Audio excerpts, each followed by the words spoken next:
Welcome back, viewers. Thank you so much for tuning into this channel. For those who are new to the channel, I say welcome to this channel. If you are a return viewer to the channel, please make sure that you subscribe and you hit that notification bell so that whenever I post videos to this channel, you'll be the first person to be notified, and you're actually free to share these videos with your friends or your colleagues or family members. This is a channel which is dedicated to anything to do with social work, especially practice with children and families, which is my bread and butter or area of expertise. Before I go into today's video, I just want to wish you all a happy 2024, and I hope that you had a successful 2023 and we are all looking forward to 2024, which is unfolding in front of us. And I'm hoping that you have all your plans set, all your goals set, so that you'll be able to achieve one by one and tick off the list. I think it's quite helpful to ensure that you remain focused. You have got your goals that you want to achieve, and you remain focused on those, and you know you've got a plan of how you are going to be achieving those goals. In today's video, I'm going to be talking to you about what I would call one of my most favorite models in terms of self-awareness when it comes to social work practice.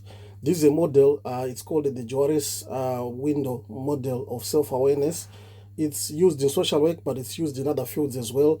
And I think I also find it quite helpful in terms of, self-awareness for myself, in terms of, my own day-to-day life that I'm leading. Before I jump into today's video, like I said, for those who are new or who haven't subscribed, please subscribe to the channel, hit that notification bell so that when I post, you'll be the first person to be notified. I just want to put a disclaimer to say I'm not a guru in the field of social work, but whatever I share on this channel, these are nuggets from my own practice, from my own experiences in terms of practicing as a social worker. I've been practicing for the past 18 years. So I believe I've got a wealth of information to share with some of you, and which I think is going to be, helpful in terms of, your day-to-day lives, in sometimes even in your professional lives. You might not necessarily be a social worker, but I think you'll find some of this information quite helpful. So in today's video, we will look at and explore what I would call the Johari's window concept or model of self-awareness. This is a concept which is mostly used in social care, like I said earlier on, but you'll find that it's quite helpful even in your own personal life, but also in other professions as well. This model was called the Johari's window, mainly because it was created by psychologists down under in Australia by the name of Joseph Luft as well as Harry Ingham. It was developed way back in 1955. If you check on Google or Google the Johari's, window model of self-awareness, you will find all this information I'm sharing with you. So it was crafted back in 1955 by these two guys. So you can tell the name Johari, it's coming from Joseph and then Harry, because their first names was Joseph and Harry. So they brought those two together and said Johari's window of model of self-awareness. Right, so the model was developed as a tool to enhance self-awareness, like I said earlier on, and improve what I would call interpersonal communication. It helps you to be aware of yourself as well as, what others perceive of you. So I'm just going to touch a little bit in terms of what it looks like. So I will paste a picture or a model of how it looks like so that you will have a clear picture of what I'm describing today. So the model consists of what I would say 4 windows. That's why they call it, the window. It consists of 4 windows, but I would call them quadrants as well, which represents oneself. So this window, it just represents you and how you can, be self-aware of yourself and what other people perceive of you and, yourself, and who you are. The first window is what we call an open window, which is known to yourself as well as known to others. Right, and then the other window, the next one is called the blind window, which is known to others but not to yourself. Others know those things about you, but you yourself, you don't know about those things. And then we have what we call the hidden window. They call it the hidden window because it's known to yourself. It's things that you know about yourself, but it's things that others don't know about yourself.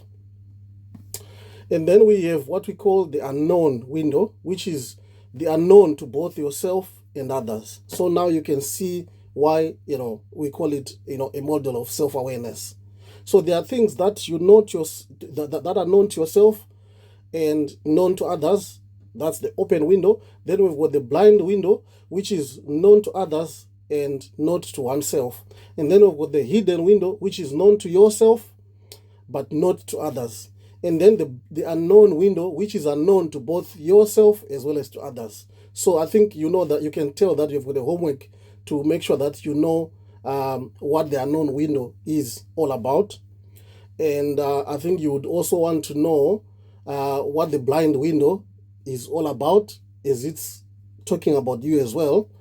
The goal of this model is to expand, or the goal of self-awareness using this model is to expand the open quadrant, which is one that I'm saying it's known to yourself as well as known to others, through communication feedback, which will actually ultimately enhance feedback. So I'm just gonna go through the 4 quadrants again, so that you know. So we have got the open quadrant, which this is the quadrant which represents aspects that are known to both yourself as well as to others, which will actually help in terms of reflecting on transparency and shared information that you know about yourself and which is known about you by others. And then we've got the blind quadrant, which reflects the information known to others but not to yourself. Other people know that information about you, but you yourself, you don't know about it.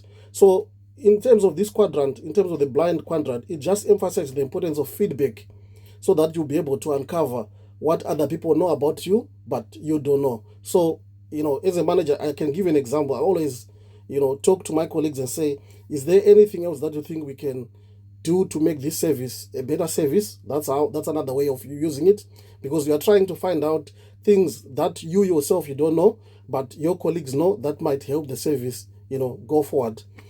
In personal life, you can also ask, even if it's your partner or it's your children or it's your siblings or it's your parents, you can also ask about feedback in terms of things that you think they know about you, which you don't necessarily know, but which you think might be helpful for you in order to improve your life. And then the quadrant number 3, which is the hidden quadrant, which I said this quadrant involves aspects which are known to oneself but kept hidden to others. Things that you know about yourself. It could be things to do with your own personal health, which you may not necessarily want to share with colleagues. It could be issues to do with some silly habits that you do that you may not necessarily that others may not necessarily know about you. This is what we call the hidden quadrant. This highlights the need for disclosure and trust in relationships. You should be able to trust people as time goes on, to be able to open up about these things. Also, you should be able to make sure that you are free to disclose some of these things, as much as you are comfortable, in terms of making sure that the hidden quadrant, people get to know about your hidden quadrant. And then the last quadrant, which I said is the unknown quadrant, it represents aspects which are known both to yourself as well as unknown to others. So it's about acknowledging the existence of the undiscovered traits that you may hold, which are not known by yourself and which are also not known by others. But this gives you potential for growth as an individual or as a professional. Right.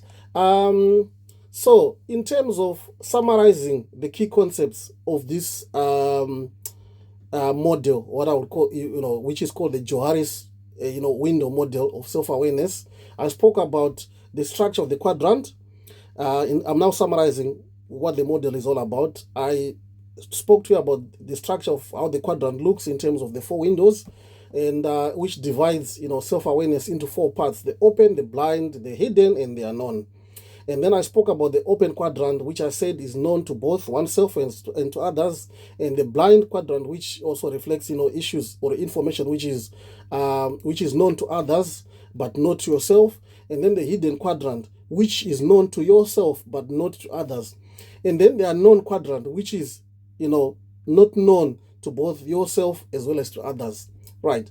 So how does this model help us? It helps us in terms of making sure that we enhance our communication skills, and we enhance how we seek feedback from the colleagues, how we seek feedbacks from family members, from people that we love in our lives. Like I said, this model can be used professionally. It can also be used, in your own personal life. I usually like to use some parts of this model in my personal supervisions, when I have personal supervisions with social workers that I do manage in my everyday to day work. Right, so the model also underscores the value of open communication and feedback in expanding the open quadrant and reducing blind spots. So things that you don't know as well as others don't know, you need to be putting more efforts in making sure that you discover or you unpick what is in that hidden quadrant. It also helps you with self-discovery, as it encourages you as an individual to explore and disclose hidden aspects about your life, which will also help to foster what I would say deeper self-discovery and understanding. And then it also helps you in terms of building trust. And like I said earlier on, you need to be gradually feeling comfortable to share some of the things that are possibly known to yourself but not known to others, which you think might also help colleagues to know you better and have an appreciation of who you are and what you stand for. So it helps in terms of building trust, in terms of opening, in terms of what's in the open quadrant, things that are known to yourself as well as known to others, and reducing the size of what I mentioned earlier on in terms of the blind as well as the hidden quadrant. And then it's actually a continuous process. If there's another model which is shaped in sort of like a cyclical model, but this is in sort of like a sort of like a square with 4 little windows which are also inside there. So it's meant to be a continuous process in terms of self-awareness. It doesn't stop. It's a continuous process in terms of reinventing yourself and being aware of who you are and being aware of some traits that you have, things that you may need to drop off at some point in your life and all that. So it's an ongoing process with opportunities for personal development as well as for professional growth as well. Right. So let's explore why Johari's window model is important in social work, or in social sciences in general. So let's dissect that.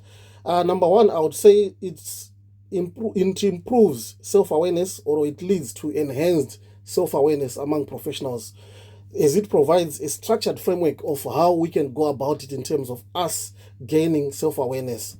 It will us to have a better understanding of ourselves and better understanding of what others think about ourselves as well. It can also enhance improved communication, open and honest communication, where you would want to explore, the hidden, quadrant as well as the blind quadrant, so that you gain feedback from your colleagues as well. So it fosters transparency in your relationships, which could be working relationships. Remember, I mentioned that about the fact that it can be useful in your work life as well as in your private life as well. It also helps reduce misunderstandings. It fosters effective teamwork, especially when you use it in group settings. It promotes trust, cooperation, as well as facilitates exchange of information, and it also actually minimizes interpersonal conflicts that might arise in a team setting. It also helps in terms of personal development. I think I spoke about this one earlier on. Builds trust, increased empathy, where understanding of these perspectives of others and yourself helps you to recognize things that you may need to change in your personal life, or things that you may need to change to move on in your own professional life as well. It also helps with efficient decision making, because obviously once you know about things which are in your hidden quadrant, for example, or in your blind quadrant, for example, you will be able to make quick decisions on changing things in your life that may actually help you in terms of moving forward. It helps in terms of adaptability. Because remember, in social work, people do change jobs from one place to the other. If you are aware of the Johari's window model, you can easily use it in your professional life, everyday life, with work, and it helps you to quickly adapt and to embrace the unknown quadrant, and also promote, what I would say, adaptability and willingness to explore new aspects about oneself. It also fosters positive organizational culture if it's being used almost on a daily basis, as it can contribute to positive culture by fostering openness, collaboration, personal development, as well as open communication within the team. So yeah, I hope somebody has grabbed something from this video. And if you haven't subscribed, colleagues, please do subscribe. Hit that like notification, like that like button. Hit that notification bell so that when I post, you'll be the first person to know. And thank you so much.